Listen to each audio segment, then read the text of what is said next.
ভারতীয় সীমান্তরক্ষী বাহিনী বিএসএফ সীমান্তে কোনো তৎপরতা চালালে তা প্রতিহত করতে বাংলাদেশ বর্ডার গার্ড বিজিবিকে নির্দেশ দেওয়া হয়েছে বলে জানালেন স্বরাষ্ট্র উপদেষ্টা। সীমান্তে ছোটখাটো উত্তেজনা রয়েছে উল্লেখ করে উপদেষ্টা বলেন, ভারতে যা হচ্ছে দেশের মানুষ তার প্রতিবাদ জানাবে। একই অনুষ্ঠানে র্যাবকে বিলুপ্ত করার দাবি জানিয়েছেন কবি ও গবেষক ফরহাদ মজহার। ইশতিয়াক ইমনের রিপোর্ট।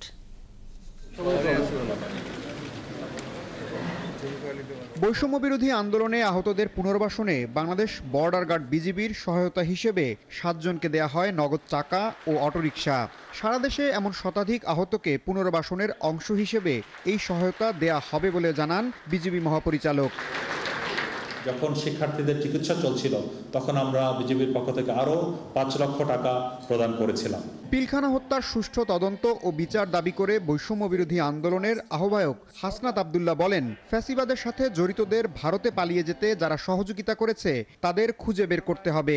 আমরা আপনাদের কাছে একটা জিনিস জানতে চাই, যেই 626 জন ক্যান্টনমেন্টে বন্দী ছিল তাদেরকে কিভাবে ভারতে পালিয়ে যেতে সহায়তা করা হয়েছে এবং তাদের পিছনে কারা রয়েছে। কবি ও গবেষক ফরহাদ মজহার র্যাবকে বিলুপ্ত করার দাবি জানান।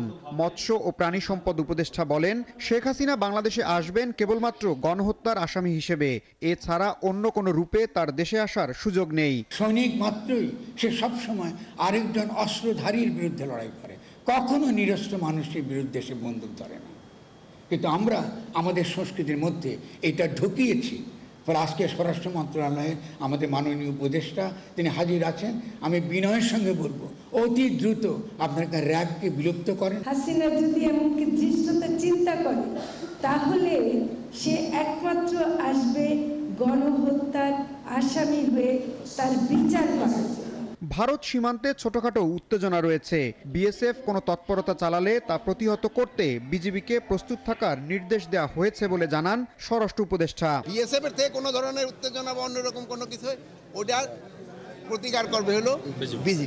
আপনার কি মানে তেমনই নির্দেশনা আছে? ওই রকমই নির্দেশনা আছে, ওই রকমই নির্দেশনা আছে, ওই রকমই নির্দেশনা আছে, প্রস্তুতিও আছে এবং ওই ধরনের প্রস্তুতিও আছে। দেশের অভ্যন্তরীণ কাজে বিজিবির কর্মকাণ্ড কমিয়ে সীমান্তে তাদের অবস্থান বাড়ানোর নির্দেশ দেওয়া হয়েছে বলেও জানান স্বরাষ্ট্র উপদেষ্টা। ইশতিয়াক ইমন, ৭১, ঢাকা।